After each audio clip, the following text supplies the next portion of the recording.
ഇപ്പോൾ ഭയങ്കര വാർത്ത വന്ന് ലീഗ് കൂടുതൽ സീറ്റ് ചോദിക്കും. ലീഗ് 30 സീറ്റ് ചോദിക്കും, 35 സീറ്റ് ചോദിക്കും എന്ന് പറഞ്ഞു. ലീഗ് സീറ്റ് ചോദിക്കും.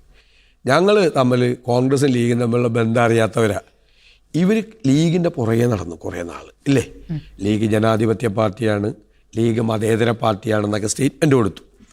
ഒരു ദിവസം പാണക്കാട് സാദിഖ് അലി ശിഹാബ് തങ്ങൾ വയനാട് വെച്ചൊരു സ്റ്റേറ്റ്മെൻറ്റ് കൊടുത്തു.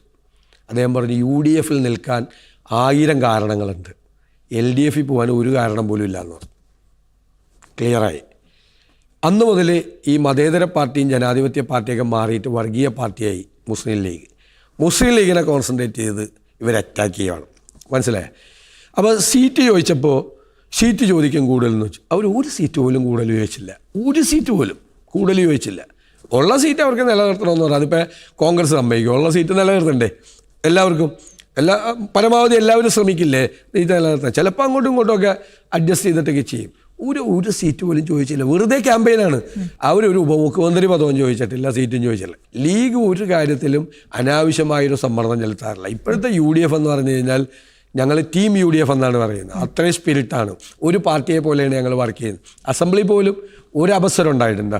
ഈ കഴിഞ്ഞ 5 കൊല്ലത്തോട്ട് UDF പണ്ടൊക്കെ മലപ്പുറം ജില്ലയിലൊക്കെ 10-30 പഞ്ചായത്ത് CPM ലീഗും അല്ലെങ്കിൽ CPM കോൺഗ്രസും അങ്ങോട്ടും ഇങ്ങോട്ടും സാമ്പാർ മുന്നണിയാണ്. കേരളത്തിൽ ഒരൊറ്റ പഞ്ചായത്തിൽ പോലും UDF ഒരു തർക്കമില്ല.